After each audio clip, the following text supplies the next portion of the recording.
And finally tonight, in addition to helmets, padding, and roller skates, this roller sport requires much more than protective equipment. In fact, to successfully compete, you need to be incredibly tough, resilient, and have a competitive drive that rivals few others. Kimberly Wallace has more on the rising popularity of roller derby.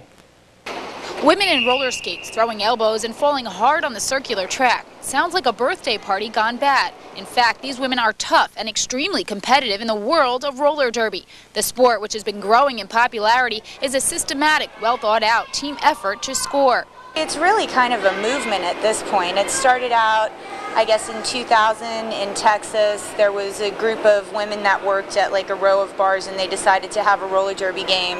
It kind of spread from there, and now, you know, 6-7 years later, there's probably 200 or 300 leagues in the United States, and now there's leagues overseas. People have described it as rugby on skates without a ball. And you know, people ask us all the time, is it rougher than football, is it rougher than soccer? And I would say yes. It's really high contact, it's fast-paced. It's really simple at its most basic though. It's just a race between the jammers to lap the pack and score points. It does take somebody with a little bit of guts because you are really out there knocking somebody down. You're really hitting. It's not fake. There's nothing fake about it. If I hit you, you're going to feel it. If you're not prepared for it, you're going to fall down.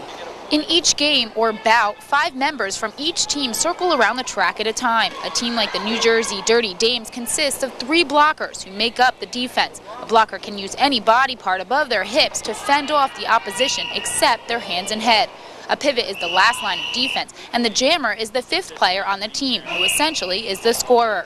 Every time a jammer cleanly passes an opponent, they score a point. Roller derby bouts are usually high-scoring games ranging in the mid-100s.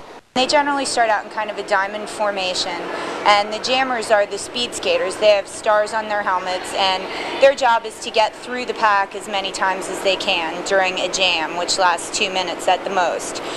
The girl that breaks through the pack first, you know, when they're just getting started, gets to be the lead jammer. And your pivot is kind of like your pace car, so they keep the pace of the pack, and your blockers are trying to block their jammer and also pull your jammer through the pack.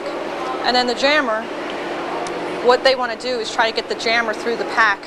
Within a 6-game season, the Dames travel from Virginia to Pennsylvania. The Jersey team won their last 2 bouts for a 2-2 record and are looking to emerge as a major force in the future. We hope as a team to make WFDA status. It's a Women's Flat Track Derby Association, and there's a couple different little things that we have to do in order to meet their criteria, but we're working really hard to get it. We have to get a couple letters from other teams that are already WFDA related. We have to have a bout we have to have a season's worth of bouts under our belts, which are six bouts. The New Jersey Dirty Dames' next 2 bouts are right here in Kendall Park, New Jersey on July 13th and August 19th. Reporting for WNBC Sports, I'm Kimberly Wallace. And that does it for WNBC News tonight. From all of us here at